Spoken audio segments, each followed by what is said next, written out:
간절히 부탁드립니다. 오늘 우리가 은혜 받을 말씀은 디모데후서 2장입니다.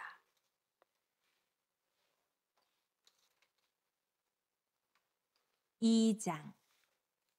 내 아들아, 그러므로 너는 그리스도 예수 안에 있는 은혜 가운데서 강하고 또 내가 많은 증인 앞에서 내게 들은 바를 충성된 사람들에게 부탁하라. 그들이 또 다른 사람들을 가르칠 수 있으리라. 너는 그리스도 예수의 좋은 병사로 나와 함께 고난을 받으라. 병사로 복무하는 자는 자기 생활에 얽매이는 자가 하나도 없나니 이는 병사로 모집한 자를 기쁘게 하려 함이라. 경계하는 자가 법대로 경계하지 아니하면 승리자의 관을 얻지 못할 것이며 수고하는 농부가 곡식을 먼저 받는 것이 마땅하니라. 내가 말하는 것을 생각해보라. 주께서 범사에 내게 총명을 주시리라. 내가 전한 복음대로 다윗의 씨로 죽은 자 가운데서 다시 살아나신 예수 그리스도를 기억하라. 복음으로 말미암아 내가 죄인 것 같이 매이는 데까지 고난을 받았으나 하나님의 말씀은 매이지 아니하니라. 그러므로 내가 택함 받은 자들을 위하여 모든 것을 참음은 그들도 그리스도 예수 안에 있는 구원을 영원한 영광과 함께 받게 하려 함이라. 미쁘다 이 말이요, 우리가 주와 함께 죽었으면 또한 함께 살 것이요 참으면 또한 함께 왕 노릇할 것이요 우리가 주를 부인하면 주도 우리를 부인하실 것이라. 우리는 미쁨이 없을지라도 주는 항상 미쁘시니 자기를 부인하실 수 없으시리라. 너는 그들로 이 일을 기억하게 하여 말다툼을 하지 말라고 하나님 앞에서 엄히 명하라. 이는 유익이 하나도 없고 도리어 듣는 자들을 망하게 함이라. 너는 진리의 말씀을 옳게 분별하며 부끄러울 것이 없는 일꾼으로 인정된 자로 자신을 하나님 앞에 드리기를 힘쓰라. 망령되고 헛된 말을 버리라. 그들은 경건하지 아니하며 점점 나아가나니 그들의 말은 악성 종양이 퍼져나감과 같은데 그 중에 후메네오와 빌레도가 있느니라.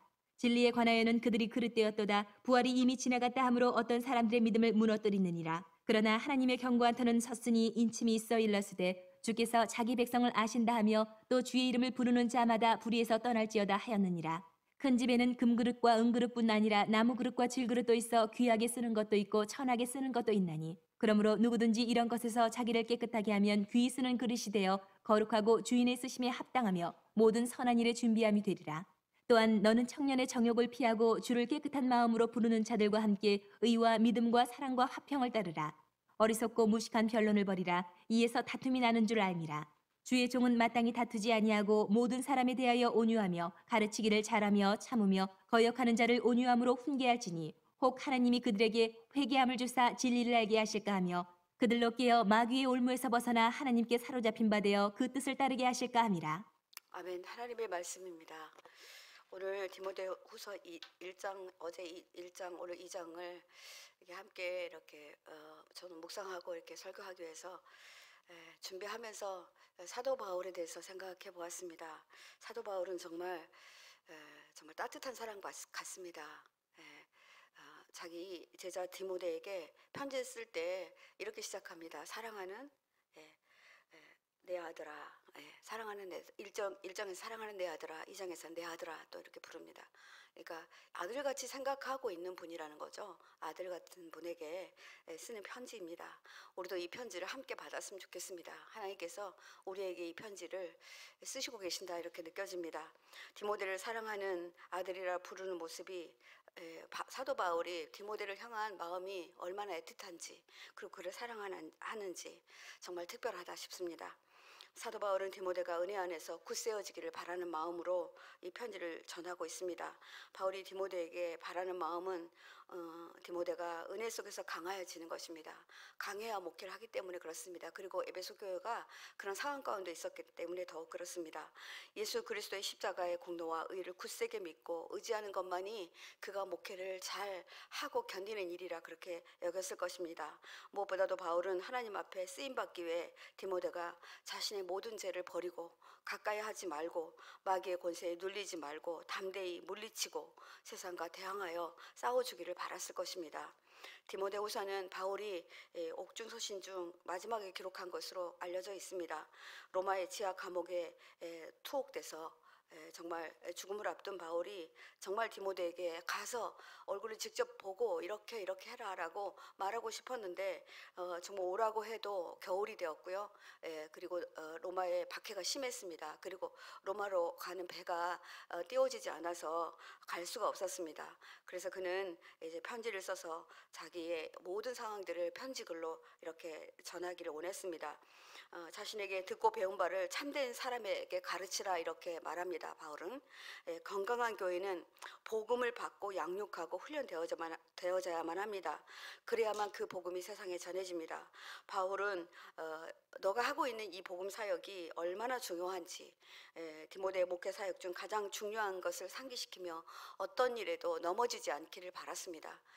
정말 목회하다가 많이 그만두시는 목회자들이 많아요. 너무나 힘들어서 저도 제 친구 사이가 목회 정말 목사 한 2년인가 3년밖에 못했는데 부목사로 있다가 너무 힘들어서 그만두더라고요. 그렇게 열심히 공부했고 신학교 다니면서 우유 배달을 하고 이렇게 했는데 제가 너무 아깝더라고요. 이분의 인격이나 이런 것들을 봤을 때 아까운데 못 견디고 이렇게 하는 것을 보았습니다. 너무 안타까워서 뭐 지금도 만나면 다시 한번 해볼 생각이 없냐 하고 권하고 있습니다. 그래서 바울은 이 복음 사역에 정말 너무 힘들고 어려운 과정이 있어서 디모데가 이 일을 하다가 그만둘까 매우 염려되었던 것 같습니다. 그리고 그래서 이제 바울은 디모데에게 이렇게 말합니다. 교회에서 정말 중요한 것은 신앙 교육이라는 거예요. 말씀 교육이라는 것입니다.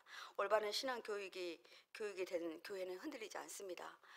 말씀으로 바로 선 교회는 흔들리지 않습니다. 또 기도로 밑받침된 교회는 절대로 흔들리지 않습니다. 복음 진리를 배워 다른 사람들을 가르칠 만한 충성된 사람이 많은 교회는 건강하게 부흥합니다. 그렇죠. 뭐 어떤 어려움이 없지는 않아요. 저는 없지 않다고 봅니다. 어떤 어려움이 다가옵니다. 그런데 다들 일어서요.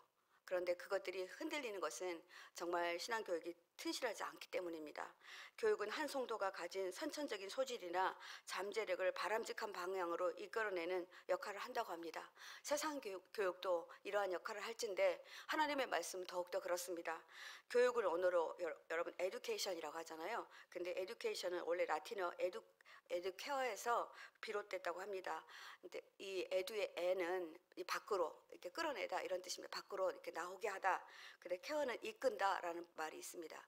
그래서 어떤 사람들은 교회 안에 참 이렇게 많은 장점들이 있잖아요. 어떤 분은 음식을 잘하고, 어떤 분은 정말 율동을 잘하는 분도 계세요. 그리고 어떤 분은 정말 찬양을 잘하고요. 어떤 분은 정말 가르치는 은사가 있고요. 어떤 분은 섬기는 은사가 있어요. 그분은 어떻게 교회 안에서 힘든 사람이 다 보이나 몰라요. 이분은 그런 은사가 있어서 그렇습니다. 그러니까 우리가 교육을 통해서 정말 제대로 이끌어내야 되는데 어떨 때는 자기 의로 할 때가 있습니다. 그래서 그런 것들을 이렇게 조금 정제시키고 또 절제시키고 하는 것은 교육으로만 가능합니다. 어떻게 하나님 뜻 안에서 해야 될지 이런 것들을 말하고 있습니다. 그래서 교육이 필요하다. 교육이 정말 잘 돼야 된다라고 말하고 있습니다. 사회교육보다 신앙교육이 중요한 이유가 바로 여기에 있습니다. 여러분 포항공대 교훈 아십니까? 네, 제가 정말 들었는데요. 제가 사모님으로부터 직접 들었습니다. 이제 김영길 총장님의 사모님을 만나뵐 일이 있어서 제가 이분에게 들었는데 그 학교는요. 교훈이 뭐냐면 배워서 남조라예요. 네, 배워서 남조라. 그래서 이들이 정말 배워서 남주기 위해서 공부해요. 멋지지 않아요? 그래서 이 학교가 잘 되는 이유가 있구나. 그래서 학생들에게 누군가에게 도움이 되는 학문을 배우라 말한답니다. 그러니까 정말 이들이 배워서 남주기 위해서 얼마나 노력하는지요. 예, 정말 제가 다 말할 수는 없지만 한번 그렇게 얘기할 기회가 있을 것 같습니다. 제가 총장님 사모님과 이야기하면서 정말 멋지다. 이런 생각을 했습니다. 그래서 잘 훈련된 일꾼들은 세상을 이롭게 하기 때문입니다. 이들은 훈련되어져서 정말 해야 될 것을 알고 또 안 해야 될 것도 압니다. 우리 애들 말로 낄끼 빠빠 그러잖아요.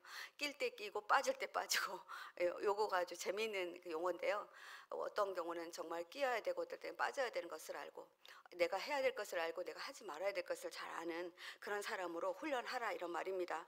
디모데후서 3장 15절과 16절을 내일 말씀인데요. 담임 목사님 내일 말씀하실 건데 가옥진 목사님 내일 말씀하실 건데 제가 오늘 조금 더 좀 당겨다 좀 쓰도록 하겠습니다. 어려서 성경을 알았나니 성경은 능히 너로 하여금 그리스도 예수 안에 있는 믿음으로 말미암아 구원에 이르는 지혜가 있게 하느니라. 그러니까 교육은요.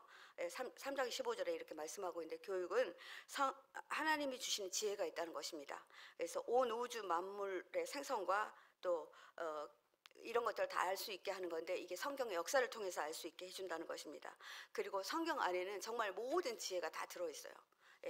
여기 성경을 통해서 정치, 경제, 문화, 도덕적인 측면을 다 들여다볼 수 있다고 합니다. 저는 이 성경을 보고 성공한 그 그러니까 의상 전문가, 의상 디자이너 이분을 만나보았는데요.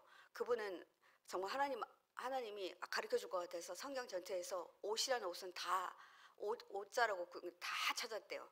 그렇게 해서 그것을 이게 정말 연합하고 이렇게 딱 이렇게 조합해 봤더니 뭐가 나왔대요. 그게 그분의 결과물이라고 하더라고요. 여러분 제가 말씀드리면 다 알만한 분이십니다. 네, 정말 이 안에 다 있더라 이렇게 말해요. 근데 저도 이 안에 다 있는 것 같아요.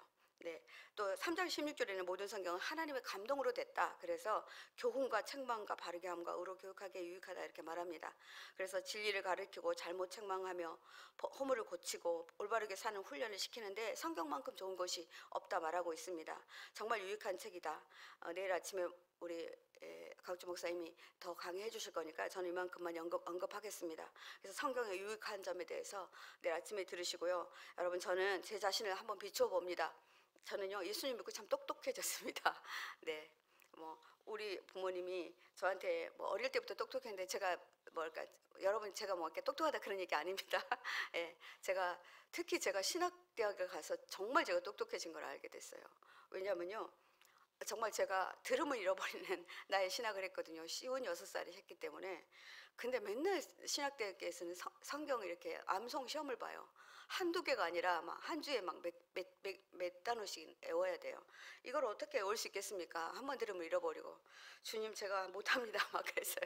못하겠습니다. 그리고 어떻게 할까요? 그러는데 제가 이제 지혜를 하나 주시더라고요. 그래서 찬양을 말도 안 되게 여러분들 음률도 이상하게 넣고 노래를 만들어서 학교 갈 때 부르고 학교 올 때 부르고 이렇게 불렀습니다. 근데 저 안에 이렇게 이어졌어요. 그래서 제가 막 그런 노래를 부르면 우리 학생들이 전도사님, 예, 아유 그게 무슨 노래예요? 그래서 그냥 나만의 노래야. 그리고 내가 하면 자기들이 따라 불러요. 그러더니 시험 보는 날 딱 막히더래요. 그런데 제 노래가 생각이 나서 자기들이 적었다고 하더라고요. 그러니까 정말 하나님이 하셨다 이렇게밖에는 할 수 없어요. 제가 가장 어려웠던 게 히브리 할라어였는데요. 그거는 뭐 B뿔 이상을 통과하지 않으면 신학대학을 졸업할 수 없습니다. 근데 다 지렁이 같이 생긴 거예요. 특히 히브리어는요 말도 안 되게 이렇게 쓰고요. 그만 그 글자가 그 글자 같더라고요. 정말 너무 어려웠어요. 그래서 교수님 찾아가서 교수님 제가 정말 못하겠습니다. 이거 통과할 자신이 없습니다. 저 좀 이렇게 나머지 공부 좀 시켜달라고. 자기 신학대학 교수 중에서 나머지 공부 시켜달라고 찾아온 학생은 신경의 전도사님밖에 없대요. 그래서 제가 나머지 공부를 했습니다. 근데 제가 나머지 공부하고 있으니까 애들도 좀 하고 싶었나 봐요. 하나 둘 이렇게 들어오는 거예요. 그래서 같이 나머지 공부를 했습니다. 그래서 정말 거뜬히 통과했습니다. 그러면서 계속 공부하면서 성경을 연구하면서 내가 좀 똑똑해지고 있구나 이런 생각을 가졌습니다. 하나님 말씀은 이 땅에 근본적인 교훈이 될 뿐만 아니라 책망이 되고 또 모든 사람을 바르게 하기에 충분하다 이렇게 말하고 있습니다. 우리가 교회를 치리하고 다스리기 위해서 우리 모든 목양자는 우리 목사님도 그러시죠. 그래서 저희 교회 오면은 반드시 거쳐야 될 어떤 단계가 있다고 말씀드렸잖아요. 정말 그렇게 잘 양육합니다. 그런데 오늘 성경에는 그 양육을 하되 너가 어떻게 해야 되는지 먼저 말하고 있습니다. 디모데에게 너는 목양자다. 그러니 너는 군사처럼 해야 된다. 농부처럼 해야 된다. 운동선수처럼 해야 된다라고 그 목적에 따라 살아가야 한다라고 말합니다. 3절 4절 보니까 디모데는 너는 군사로 부르심을 받은 사람이다 라고 말합니다. 여러분 군인으로 복무하는 사람이 아무 때나 집에 올 수 없지 않습니까? 저도 어떨 때는 정말 예를 들어서 만약에 추석이나 명절에 여러분 장례가 난다고 생각해 보세요. 그러면 제가 조상님 산소 못 갑니다. 그죠? 이게 먼저입니다. 그래서 우리가 이렇게 하라는 것입니다. 자기 생활에 얽매이는 자가 없다. 그러니까 먼저 이렇게 부르심을 받은 사람처럼 구별 좀 하라 이렇게 말하고 있습니다. 이 군사라는 용어가 2세기에 와서는 그리스도인과 동의어로서 사용되었다고 합니다. 그리스도인은 복음을 전할 때 군사와 같은 마음으로 어떤 핍박이 오고 어려움이 와도 고난이 와도 견뎌내며 아까 싸워 이겨내는 자라 그렇게 말하고 있습니다. 바울은 자신이 받은 핍박이 디모데에게도 닥쳐오지 말라는 법이 없다 그렇게 여겨졌던 것 같습니다. 그래서 굳은 의지로 권면하고 이렇게 살아야 한다라고 말하고 있습니다.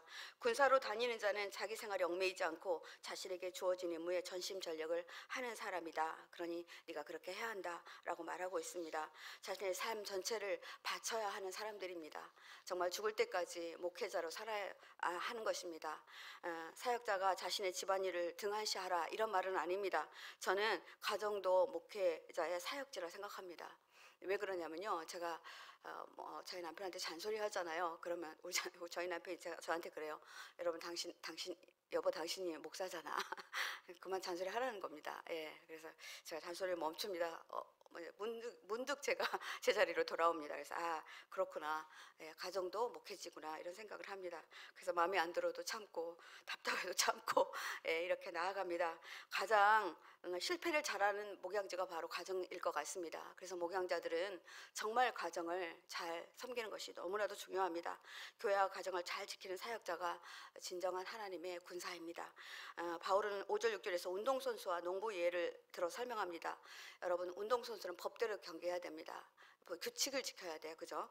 예, 경기에는 규칙이 있습니다. 규칙을 지키지 않는 운동선수는 아마 경기장에서 퇴장당합니다. 술을 먹고 운동에 참여했다거나 아니면 계속 반칙을 한다거나 뭐 이렇게 삼진 아웃제가 있잖아요. 알로우 카드 주고 빨간 카드 하면은 퇴장하잖아요. 그런 것처럼 자격도 발탈당하고 정말 그 경기가 되어도 무효가 되는 걸 볼 수 있습니다. 그래서 뭐 갑자기 이렇게 순위가 바뀌는 것을 여러분들 올림픽 같은 데 보셨을 겁니다.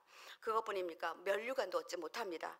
올림픽에 나가는 선수들에게 주어지는 올개관은 운동선수들에게 가장 큰 영광입니다. 근데 그 영광을 받지 못한다 이렇게 말하고 있습니다. 그리고 이제 농부의 예가 나오는데요. 수고하는 농부가 소출을 먼저 받는 것이 마땅하니라 이렇게 말하고 있습니다. 수고하다의 원뜻은 힘들여 고생한다라는 말인데요. 저는 이 말을 너무나 실감합니다. 저는 한여름에 올 해같이 뜨거운 이 땡볕에서 여러분들 한번 블루베리 1시간만 따보십시오. 제가 이거 하면서 막 진짜 우리 농부들에게 경애를 해요. 저는 일주일에 한 번 남편 도우러 가거든요. 그런데 정말 날마다 하시는 분들 얼마나 어려울까 생각이 합니다. 농부가 가장 힘들었을 때가 언제인 줄 압니까? 아무리 힘들고 구슬땀을 흘려도 소출이 딱 앞에 있을 때는 정말 좋아요.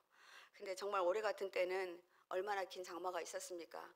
저희 충청도에는 태풍이 왔는데요.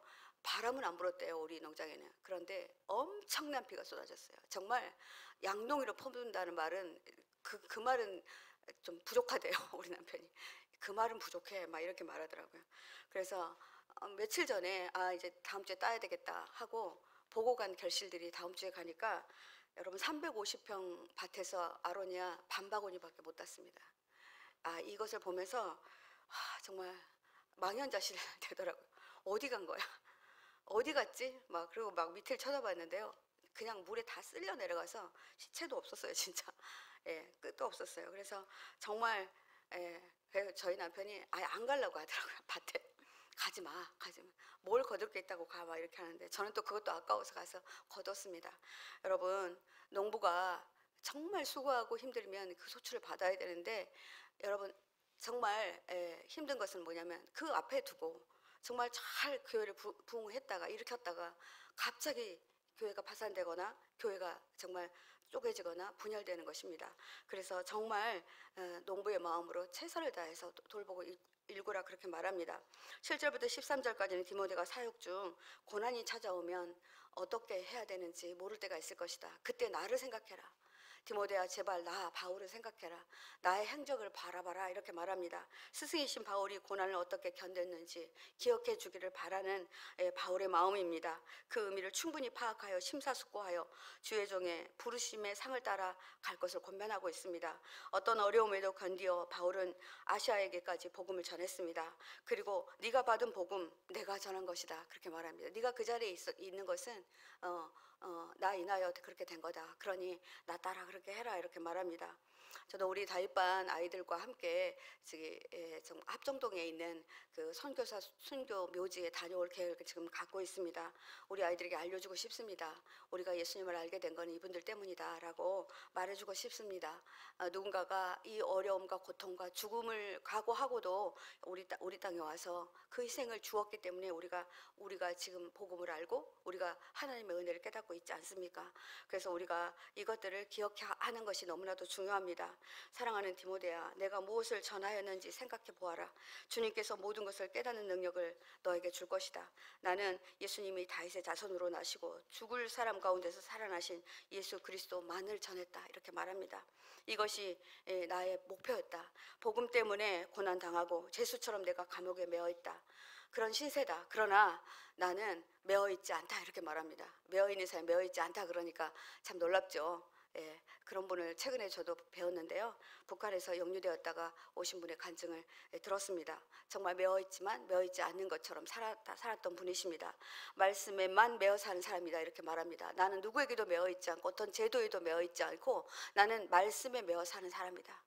성도 여러분, 우리 그렇게 하고 싶지 않습니까? 어떨 때 정말 매어 있을 때가 많아요. 예, 어떤 상황에 매어 있고 어떤 어려움에 매어 있을 때가 있습니다. 그러나 우리 정말 죄수처럼 살지 말고 주님, 제가 말씀에만 매어 살기를 원합니다. 이렇게 기도하는 저와 여러분 되었으면 좋겠습니다. 그러므로 나는 하나님께서 택하여 주신 사람들을 위해서 모든 것을 참고 있다 말합니다. 네, 정말 그럴 것 같아요. 여러분 뭐 담임 목사님 안 해보셨잖아요. 네, 목회자 안 해보셨잖아요. 우리 교회 김영태 성도님이 저한테 와가지고 갑자기 나보고 목사 왜 해요? 이러고 물어보는 거예요. 그래서 제가 좀 깜짝 놀랐어요. 그랬더니 목사 정말 3D 직업이라고 예, 정말 고난이라고 왜 하냐고 잠도 못 자고 왜 이렇게 하냐고 막 이러더라고요. 그래서 웃으면서 그랬더니 하긴 그러니까 내가 복을 받았지. 그래서 제가 우리 김혜태 선도님 두둑 이렇게 등을 두들겨 드렸거든요. 내가 전한 말씀은 믿을 만하다. 이렇게 말합니다. 우리가 주님과 함께 죽으려면 우리도 그분과 함께 죽으면 살 것이요, 우리가 참고 견디면 또한 그분이 우리를 다스려 주실 것이다. 이렇게 말하고 있습니다. 우리가 그분을 부인하면 그분도 우리를 부인할 것이니 제발 아무것도 바라지 말고 말씀에 매어 살고 죽어라. 이렇게 말합니다. 죽어라. 정말 하고 싶지 않은 일인데 죽어라 말합니다. 그리고 그분에게 다스림을 받아라. 이렇게 말합니다.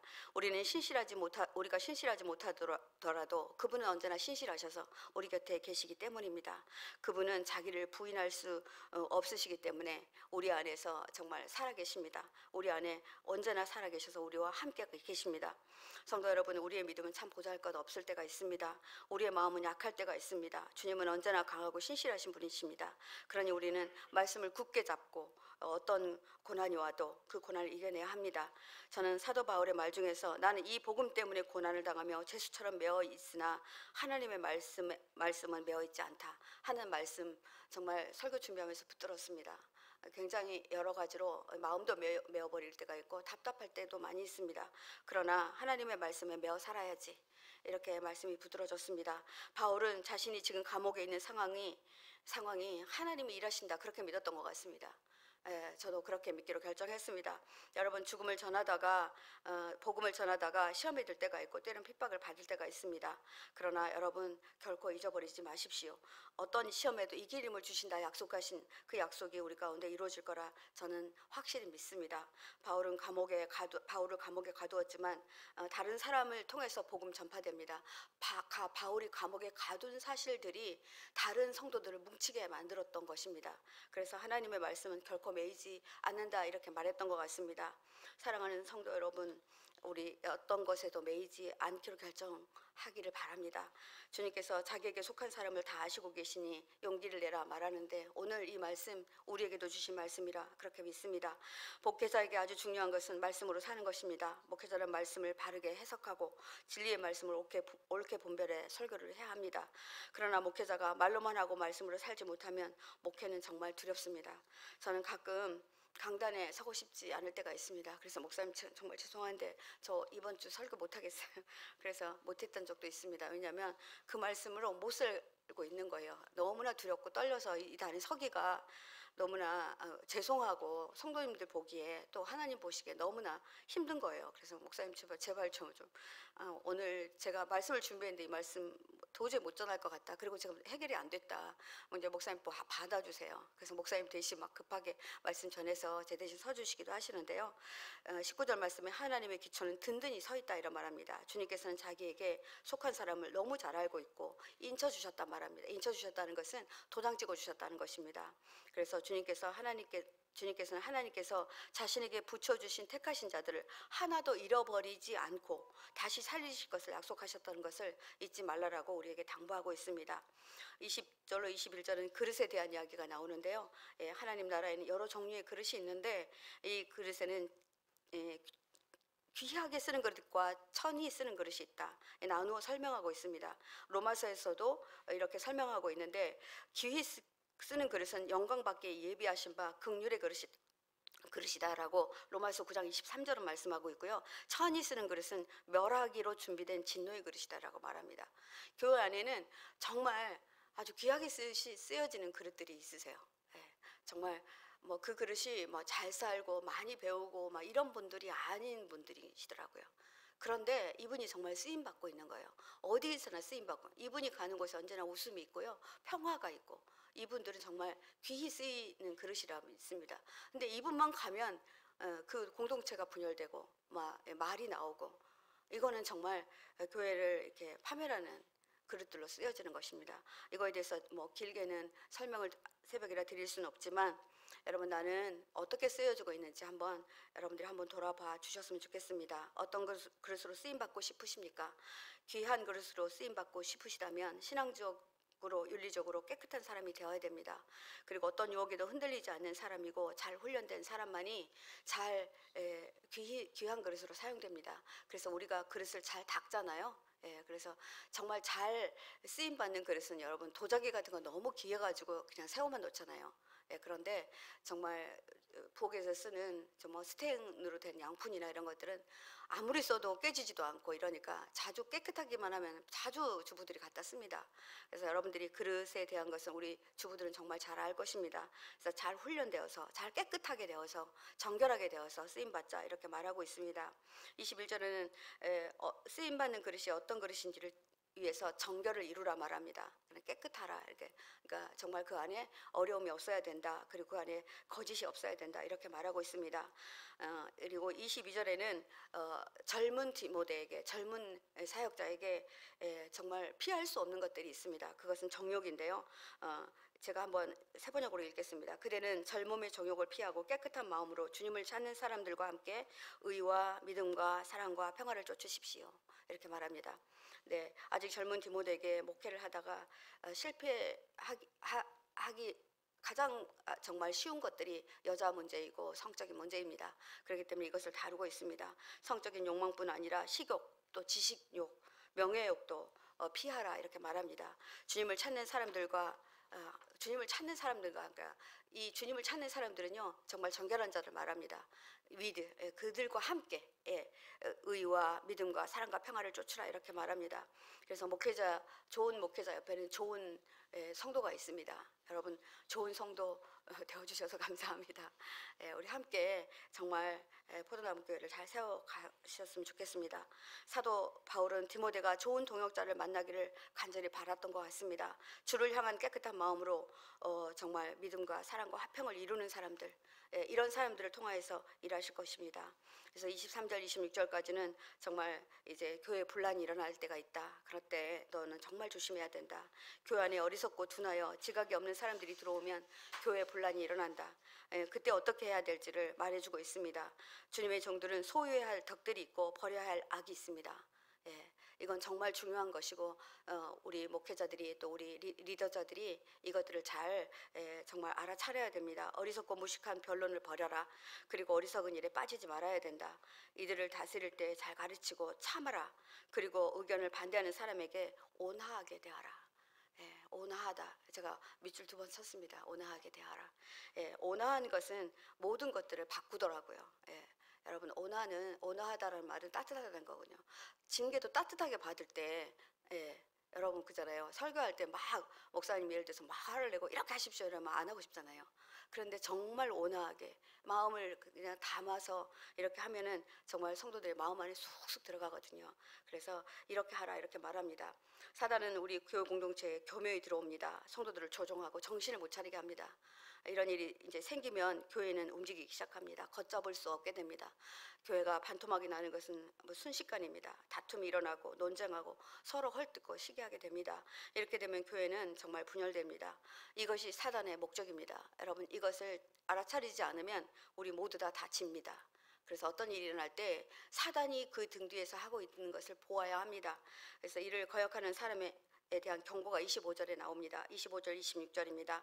거역하는 자를 온유함으로도 훈계할지니, 또 온화하게 대하라 그러더니 또 온유함으로 훈계할지니, 혹 하나님이 그들에게 회개함을 주사 진리를 알까. 그러니까 회개할 기회는 온유함과 온화함을 통해서만 가능하다, 이렇게 말하고 있는 것입니다. 그들로 깨어 마귀의 올무에서 벗어나, 그들도 양이잖아요. 그러니까 마귀의 올무에서 벗어나 하나님께 사로잡힌 바 되어 그 뜻을 따르게 하실까 함이라. 너무나 감사하지 않습니까? 네, 그걸 버려라 하지 않습니다. 이분들을 온화하게 대하고 온유하게 대하여서 올무를 벗겨주어라. 그가 모르고 하는 짓이다, 이렇게 말하고 있습니다. 하나님의 말씀에 대해 반대하는 이단자들이나 신앙이 미숙한 자들에 대한 대처법입니다. 교사들은 이렇게 거역하는 자들에 대해 온유함으로 징계해야 맞습니다. 진리에 들어서도록 정말 권면하고 지도하라 당부합니다. 그리고 기회를 주어서 돌이키게 하라는 것입니다. 그들로 깨어 마귀의 올무에서 벗어나 하나님께 사로잡힌 바 되어 그 뜻을 따르게 하실까 함이라. 네. 그들이 회개하면 훨씬 잘해요. 정말 잘합니다. 그래서요, 회개할 수 있도록 정말 그 올무를 걷어내는 거, 잡아당기면 올무는요, 올무 여러분 아세요?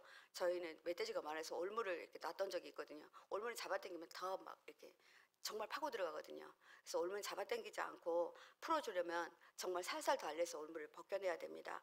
이단에 넘어간 성도라고 할지라도, 악마에 사로잡혀 악마의 뜻을 쫓은 그런 성도라고 할지라도, 거역하는 자들이라 할지라도, 사단 아래 종노를 하는 자들이라 할지라도 돌아올 자들이라는 것을 명심하라, 이렇게 말합니다. 사랑하는 성도 여러분, 오늘 말씀을 준비하면서 너무나 많은 내용입니다. 이 내용들이 뭐 한 챕터 한 챕터 설교에도 가능할 만큼 많은 챕터다라고 하는데, 제가 새벽에 다 할 수는 없지만 훅 훑고 지나갑니다. 그렇지만 오늘 저와 여러분에게 동일하게 주시는 말씀과 메시지가 있을 거라 그렇게 믿습니다. 우리 오늘 말씀 붙잡고 이렇게 함께 기도하겠습니다. 주님, 제가 이 중에 어떤 자에 해당합니까?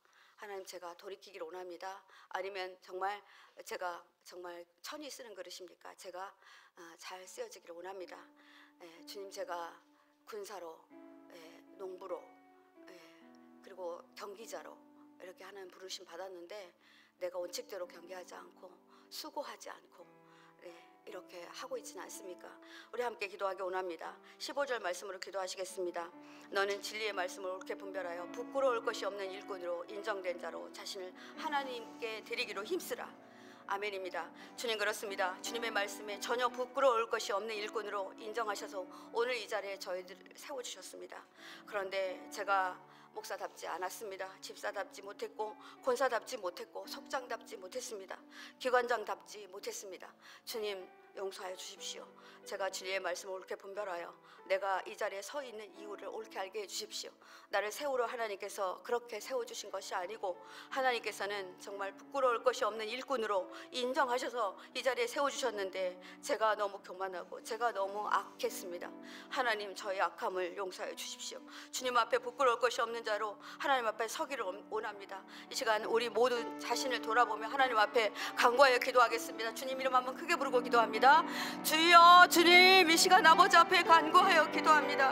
하나님, 제가 회개하며 나아갑니다. 아버지, 저에게 아버지 하나님 말씀 앞에서 하나님 아버지 돌이킬 수 있는 기회를 하나님께서 허락하여 주셔서 하나님 아버지 주신 말씀 앞에서 아버지 부끄러움이 없는 자로 그렇게 서기를 원합니다.